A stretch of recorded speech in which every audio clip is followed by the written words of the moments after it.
down the top 10 weirdest foods other countries love to eat. Not every strange foreign dish stands a good chance of murdering you, but there's still plenty odd to American taste buds. The Armenian soup called kash is just that. Kash is cow meat simmered in broth and liberally seasoned with garlic, salt, and lemon juice. That doesn't sound so weird, except the cow meat in question is from the hooves. Yes, to eat kash is to eat cow feet. Even stranger is how some chefs will add pieces of cow stomach to the mixture. It's all the parts of the cow that American steak enthusiasts tend to ignore, but Armenians swear by it. In their country, kash is as much a ritual as it is a meal. Preparing it can take upwards of 2 days. After removing all the hair, a chef places the hooves in cold water for at least a day. This is to remove all possible dirt, impurities, and funky smell. After all, who knows what the cow stepped in? Then you simmer the hooves in water for 8 hours, making sure to check in every hour to top off the water and prevent both the pot and feet from drying out. After that, you scoop out the broth and meat and serve.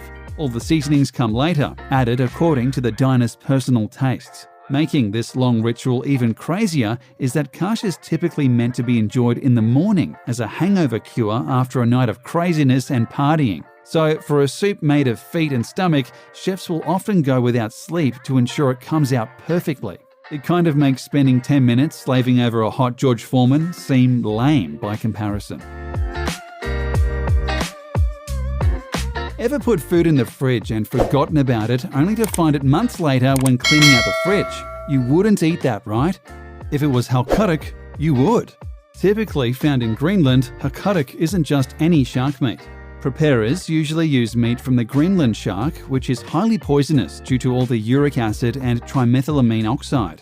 The only way to detoxify the meat is to ferment it, and this process takes months. First, you bury the meat in a shallow hole and cover it with gravel and large stones. This helps to remove toxic fluids from the meat, but doing so takes anywhere from 6 to 12 weeks. After that, you cut the meat up into strips and hang it out to dry. It's another several months before the meat is dry enough to serve. Once it is, you remove the now browned skin, cut the meat into cubes, and eat.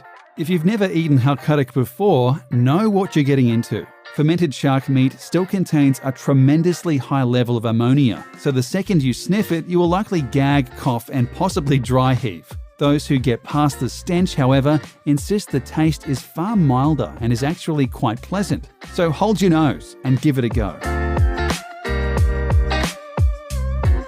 The very name should be enough to put anybody off this food. Stink bugs are exactly what they sound like, insects that give off a terrible scent. Much like skunks, stink bugs emit their smell when defending themselves, and even if you like eating bugs, this might very well turn you off to the idea of eating these particular ones. Even so, they're a popular snack around Africa and countries like Taiwan.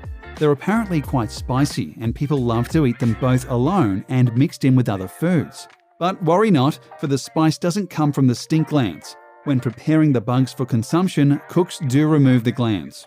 Not eating the stink might make eating stink bugs more palpable, except for one other issue. You may be eating these bugs alive. In Mexico, they use a species of stink bug called the humil, and this hearty little guy can survive upwards of a week after being cooked and beheaded. So if you eat a taco sauce mix containing humil, there's a good chance those little guys are still alive and kicking. That fact might stink most of all.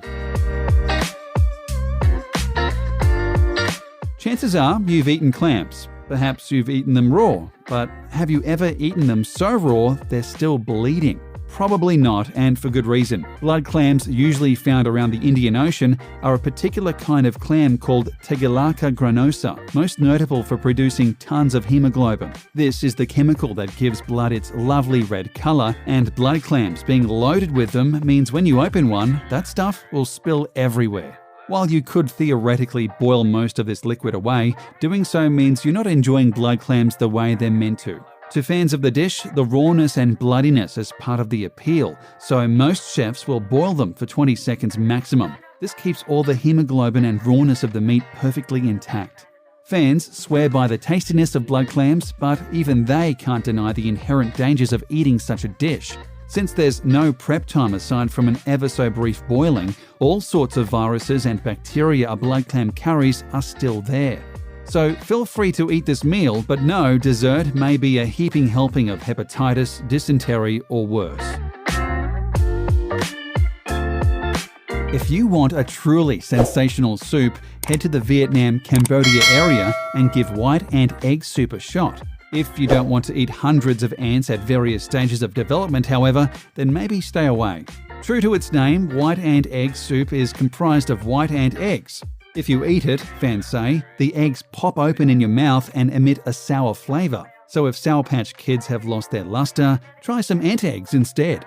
But that's not all. This soup also contains partial ant embryos as well as baby ants. So no matter what stage of development you like your ants, this soup has got you covered. Unless, of course, you're one of those oddballs who like to chow down on adult ants. If that's the case, you'll just have to make your own soup.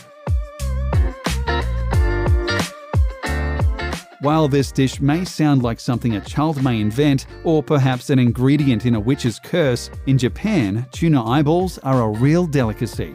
A tuna's eyeballs are roughly the size of a tennis ball, so there's plenty to consume. When cooked, the outer part of the eye, called the sclera, becomes extra chewy and not particularly edible. However, the inside becomes quite soft and easy to drink if that's your thing. Despite many chefs sautéing the eyeballs with flavors like soy sauce and ginger, many people report the taste as kind of bland.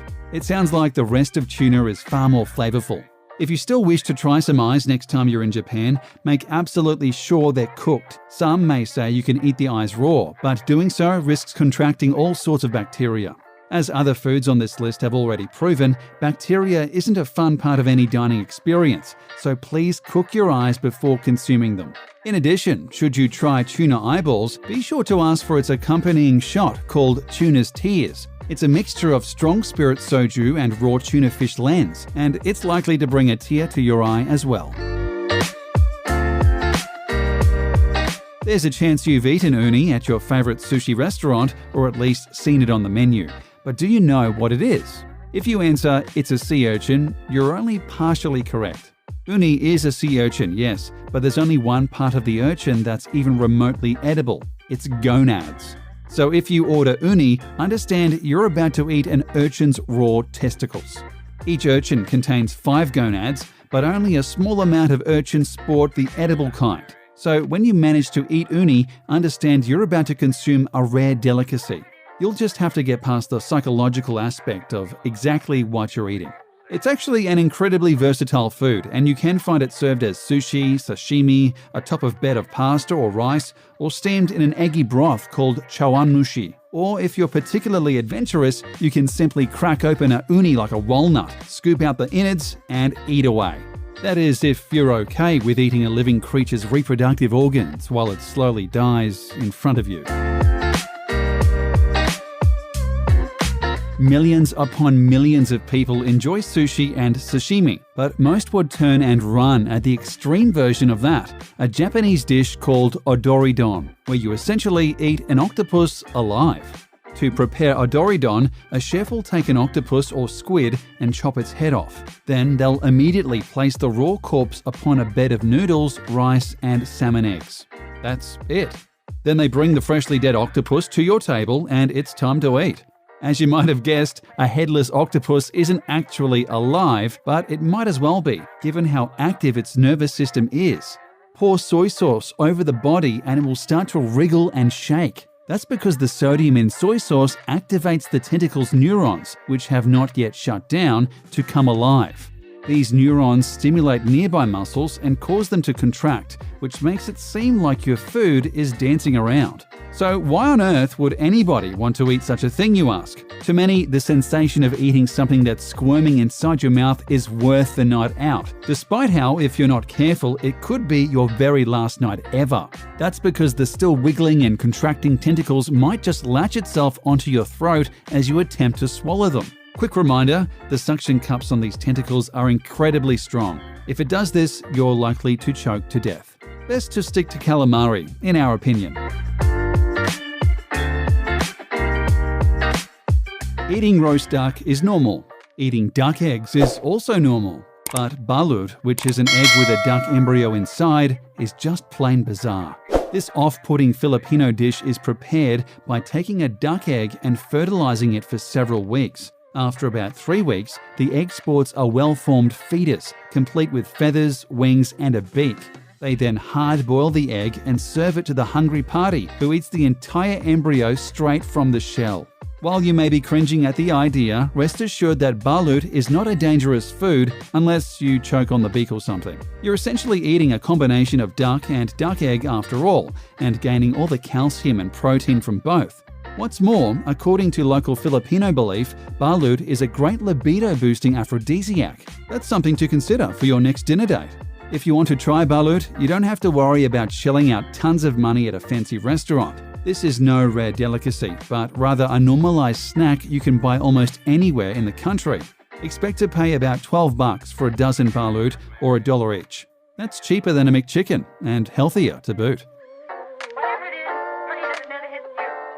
Everyone likes soup, but not everyone is likely to enjoy fruit bat soup. It won't take long to understand why. To prepare this so-called soup, which you mostly find in countries like Guam, you take a wild fruit bat and boil it alive. Then you place the bat in a bowl with some coconut milk and a few vegetables. Then you eat it. That's literally it.